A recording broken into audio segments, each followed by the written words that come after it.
Hello everybody and welcome to the channel. If you've been here before, welcome back. If you're new here, please click on like and subscribe. Today I'm going to be taking some scrap wood and making this little stacking block set here. This Jenga style set. I'm going to make it out of some scrap cherry.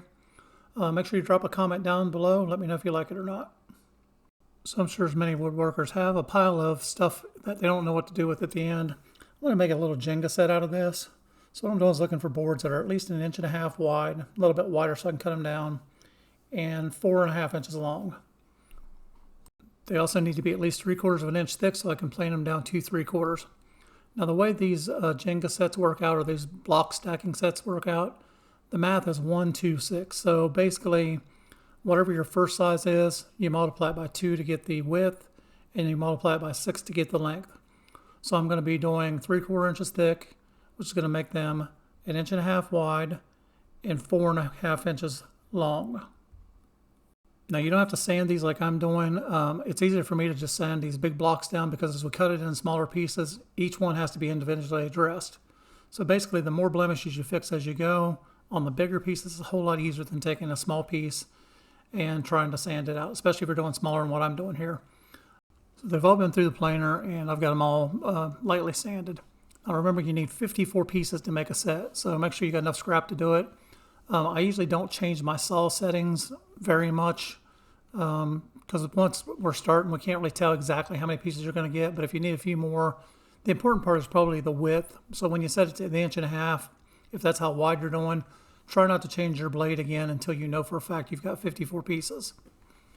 And again, we're using different lengths, so it makes it tougher to figure that out. But I've got plenty of scrap, as you can see. So what I'm doing now is I'm just taking the edge off. So I'm getting a nice clean edge. I want a clean edge on one side so that I can saw even 1.5 inch pieces from it. So I'm taking all the scrap pieces I've got, even though they're different size, pushing them through and just getting one clean edge on them right now. And I'm also making sure I'm keeping my cut edges all facing the same direction so I know which way the cut side is. So I've got them all stacked up here. Cut sides are all facing in towards me right now, so I know which side is my smooth side. I'm going to throw them on my saw, my chop saw, and I'm going to cut the ends off so I've got nice square ends on it. So I'm going to cut one piece off of both ends so I know I've got a nice squared off end board. I'm also taking a pencil and marking the outside or the back side, so when I stack them all up, if they get knocked over or something happens, I still know which side my clean cut sides are. So I'll know both of my ends are clean now, and I'll know which side is my clean side to put up against the fence this time to cut my 1.5 inch pieces out of this.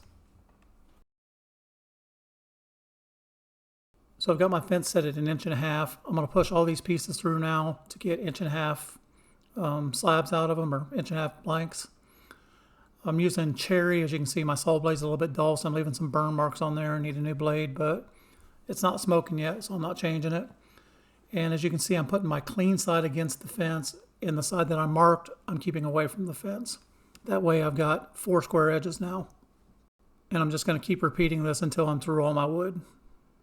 Now things in my world don't always go perfectly, your world it may, but I want to double check this length before I actually cut it. So I'm just over 4.5, I'm like 4 5/8 inches. So I could either go back and cut all these pieces down a little bit or just make this piece a little bit longer.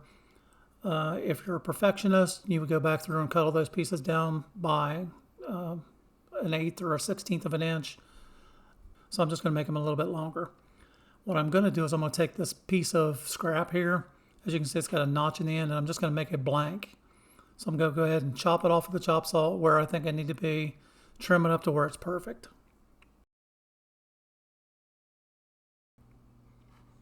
And here we are back sanding again. Same as before, just go through all your pieces, look for any blemishes. Easier to take off while they're 12 inches long than they are when they're 4 inches long. Now before I move my blade or anything, this is where I'm going to figure out how many pieces I've got. So I'm taking my blank that I've cut to the perfect length, and I'm just going to count through all these and make sure I've got 54 pieces. If I don't, which I do end up coming a few short, I've still got my saw set at the same width, and I can push a few more pieces through and get my 54 pieces total. I actually want 57 to 60 pieces. That way if there's any imperfections, dents, dings, scratches, breaks, cracks, I can replace them with pieces that I've got left over. I prefer to cut these on a sled for my length. You can do them on your chop saw if you wanted to. You can do them however you want. Someplace you can set up a stop and make sure you get the same length every time. Now, as you can see, I use my test piece to set up my length here. I'm going to go ahead and cut the first one, and once I get the first one cut, I'm going to double check it to make sure that it's where I want it. And if I have to make any minor adjustments, I can make them now before I cut every single piece of wood. And I skipped a lot of this just because it's pretty obvious what I'm doing here. I'm just lining them up, pushing them across, throwing them into a bin. I've got a scrap bin on my left and my catch bin on the right. Once I get all that done, I've got my pieces stacked up here. I'll do a final count and see if I've got my 54, which I know I've got. I should have 60, I believe, is what I counted out. And since I've got some extras, what I'm going to do is I'm just going through my extras now and finding pieces that I don't like the colors of, don't like the shapes, or if I see a little crack or something, I'm swapping it out with the extras that I had. And that's why it's good to have a few of those extra ones. I'm going to do a three-sided stacker here, so I'm just measuring my height and my width and making sure everything is square. That way I can get my pieces cut for my stacker box. Now you can pin nail your stacker box together. I just usually glue them together unless you take it and slam it on the floor or drop it. There's enough glue points there that it should stay together since we're going to just make these around 1/4 inch thick. I'm going to make my two sides first.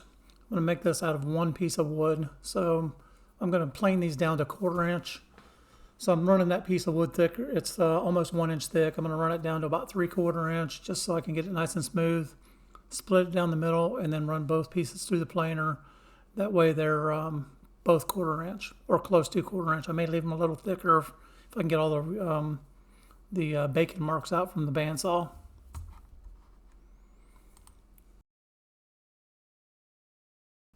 And I'm not worried about the height yet. I'm going to worry about my floor. So this is going to be my bottom. I want the bottom to sit inside the two sides so you can't see the bottom. So I measured that. I end up with a little bit over 4 3/4 inches. I'm going to do the same thing. I'm going to put it on the bandsaw, split it in half. Once I get it split down the middle, I'm going to run them both through the planer again. And I'm just going to use a piece of the other wood. That way I get it close to the same size since I didn't run it all the way down to 1/4 inch. Now the next piece is the end piece there. If for some reason you want to make this a box and not a stacker, pretty much leave an extra 1/4 inch on the other side and then put two end pieces in there and you'll make a box. You could also make a lid for it if you wanted to it. Since these are pretty big pieces, I don't think they need a lid. I think they'll sit fine in the stacker and they'll look good when they're stored. So I'm taking that piece and I'm measuring it and I'm going to cut my sides and my bottom to the correct lengths. That way they fit inside and that's going to be like an end cap. Sorry for the fumble fingers there. I'm kind of by myself trying to hold it all together and stay out of the way of the camera. So basically it fits together like that.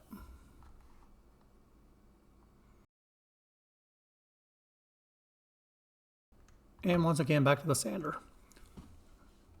I have waited till I've got everything done and gone back and sanded these. I'm not a patient sander or patient person, so I would rather do these big pieces than do the little pieces. Now you can see I did not do the ends of those yet because I've still got to glue it together once my glue dries. I'm going to sand the outside, so I'm not going to double sand things I don't need to, but the places where I can't get to once it's glued together, I made sure I hit all those. Now again, if you're going to pin nail this, you don't need to put as much glue on there. I want enough glue that's going to squish out, but I don't want it to just goop everywhere. And all my surfaces are nice and clean since I've sanded everything. And I'm just using those little aluminum plates to hold it together since I'm by myself, and a bunch of clamps. That way I can just kind of work my way up, make sure I'm nice and even as I go. I'm not putting the very top piece, which is technically the top insert, together until I get the block in place like I did there, and then I'll put the back piece on. I'll go back through, double check, make sure everything's aligned up perfectly, and I wipe out as much glue as I possibly can because again, I don't like sanding, and cherry will definitely stick out like a sore thumb. In the meantime, while you're waiting on that to dry, go back through and sand all your blocks down. Make sure you get all the fuzzies off of them. Again, if you did the pre-prep, it'll be a lot faster. And choose your poison here. You can use like a board wax, which goes on a lot harder, or the wax and feed, which goes on a lot easier. Both of them do a good job. The wax and feed has more of an oil and penetrates more, whereas the board wax is more of a slippery wax, which is what you want on these. You want these to slide back and forth. And as you can see the difference after you sand them and after you put the oil on them or you wax them, what they look like. So we're back to addressing our box now. Once I get all the clamps off of it, we're going to go through and, of course, we're going to sand it all down. Get all the glue off you can that you see. If you miss any glue spots, they're going to stick out like a sore thumb with the oil on it. So make sure you get them all off there. Get off any burn marks you may have if your blade's like mine, a little bit dull. And just get it cleaned up the way you want it. So the box itself, I'm just going to use this feed and wax. It doesn't need to be slippery. The pieces don't need to slide in and out of these. It still puts a nice coating on it. It still does leave a wax coating on it. So you can use this on the pieces. I've used them before. As long as your pieces are sanded well, they'll still slide perfectly fine. The board wax just gives it a little bit better of a slide. You can probably use a paste wax if you want it on there also.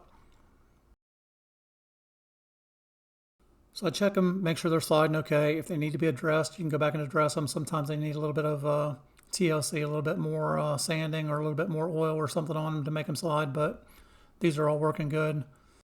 I'm just taking my stacker, make sure everything fits in the stacker properly, make sure there's nothing out of place, looks bad. And that's how basically you're going to sell. They should store like that. They'll sit like that and look just fine.